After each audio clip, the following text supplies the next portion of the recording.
Hello everyone, my name is Priyanka and I welcome you all to my session.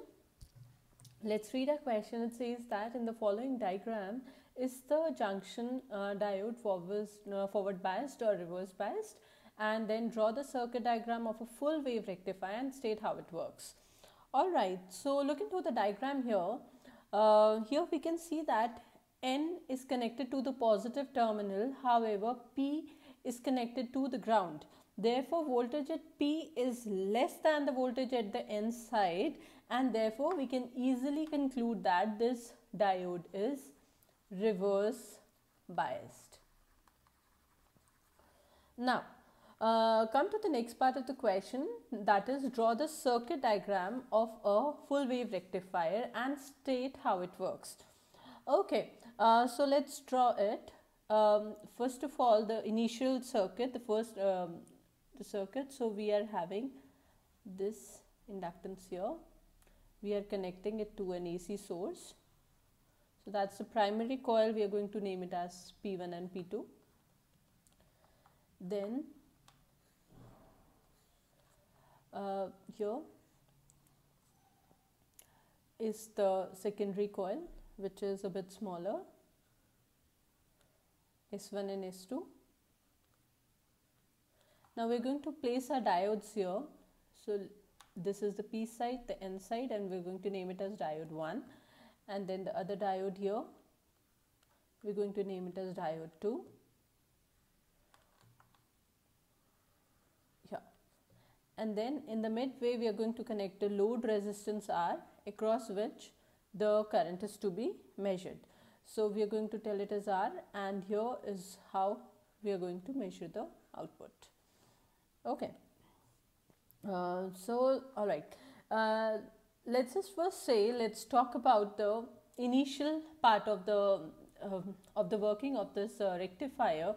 So let's just say that first of all the negative wave comes. So this was negative and this end would be positive. Because of the mutual inductance, this end would be positive and this end would be negative. Now look into diode D1. Here positive is connected to P and negative is connected to N. Therefore, we can say that D1 is forward biased. I'm just going to tell it as FB. And D2, look at D2, P is connected to negative and N is connected to positive. Therefore, it is going to be reverse biased. So we can see that, and we are already knowing that in reverse bias the resistance is very high, therefore no current is going to flow in the circuit. So there would be no current in here in the reverse bias diode D2, and because of the low resistance in D1, the current would be flowing somewhere like this. So that's going to be the direction of current in the circuit in the load resistance. Alright, so let's talk about the other half of the cycle. So what I'm doing is I'm going to use a different color for the next half of the cycle. If it is convenient for you, draw the other diagram, or if you have a different color pen, you can show it in the same. So in the next half of the cycle, positive would be here and negative would be here.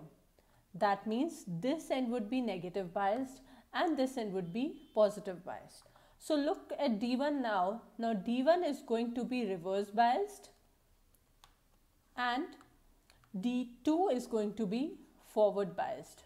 Therefore, there will be no current passing through D1 because of the high resistance, and the current would be passing through D2. So the current would be somewhere like this now. But pay attention to the current in the direction of R. Earlier also it was in this direction, that is towards the left, and now also it was in this direction, that is towards the right. So every time, even though the input was in the format of positive and negative, the output is always going to be in the format like this.